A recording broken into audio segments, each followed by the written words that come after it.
Bonjour, nous continuons notre balade estivale au fil de l'ancienne route nationale 20 en Limousin et ce soir nous quittons la Haute-Vienne pour pénétrer en Corrèze, comme en témoigne cette vénérable borne kilométrique qui a connu les grandes heures de la route Paris-Toulouse. Une borne en pierre massive, une sorte de monument historique au bord d'une route oubliée des automobilistes. Depuis l'ouverture de l'autoroute, la nationale 20 n'est plus fréquentée que par les habitants du Cru et par quelques curieux qui ont envie de profiter des paysages corréziens. En traversant le village de Masseray, les maisons à vendre et les boutiques fermées témoignent d'un passé révolu, celui des longues files de voitures et des bouchons qui rythmaient la vie des habitants. Le garage, lui, est toujours ouvert. Depuis 1954, 3 générations s'y sont succédées, au bord de la nationale. À 73 ans, Robert Lacoste n'a pas oublié les années fastes. Et les gens qui partaient de Paris, qui venaient sur Masseray, qui allaient sur Toulouse, qui allaient ou ailleurs, ils savaient qu'à Masseray, ils pouvaient trouver quelque chose à l'époque pour se dépanner. Donc du coup, il était ouvert à quasiment tous les jours, votre père? Tous les jours. Globalement, les relations avec les clients, c'était comment? C'était différent de maintenant? Il prenait le temps de vivre plus facilement qu'aujourd'hui. Plus facilement qu'aujourd'hui. Le soleil était au rendez-vous de ce grand départ en vacances. Le soleil et aussi les automobilistes qui, dès ce matin, de très bonne heure, se sont retrouvés nombreux sur les routes et particulièrement sur les grands axes qui traversent le centre-ouest, à savoir la route nationale 20 Paris-Toulouse et la RN 10 Paris-Bordeaux.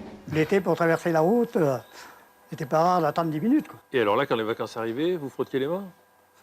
Ouais, ben, on travaillait continu, on faisait ce qu'on pouvait. On faisait ce que l'on pouvait. Là. Bon, vous aviez beaucoup de boulot là? Oui, il y avait beaucoup de boulot. Cap au sud, direction Uzerche. Depuis le Moyen-Âge, la fière cité corrézienne est une étape de la route royale qui relie Paris à l'Espagne. Mais pendant plusieurs siècles, c'est sous les porches des ruelles médiévales que se sont accumulés les encombrements de chevaux et de calèches. Au XVIIIe siècle, en effet, l'intendant Tourny décide de faire rectifier cette route royale et de ne plus la faire passer dans la vieille ville d'Uzerche, mais à côté, au niveau du Rocher. Donc avec la création de cette avenue au début qui s'appelle l'avenue de Paris et maintenant c'est l'avenue du Général de Gaulle. Et ça va vraiment permettre aussi de soulager ce centre historique avec une route plus large. Un siècle plus tard, c'est le percement d'un tunnel qui va vraiment désengorger Uzerche. Des travaux gigantesques pour l'époque. Ils permettront d'éviter de gravir une colline et une route enlacée qui bloquait l'entrée de la ville.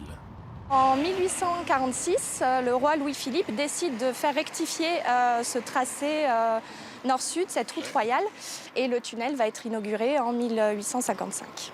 Le tunnel d'Uzerche restera longtemps le seul ouvrage de ce type entre Paris et l'Espagne. Mais très vite, la ville redeviendra un point noir pour les automobilistes.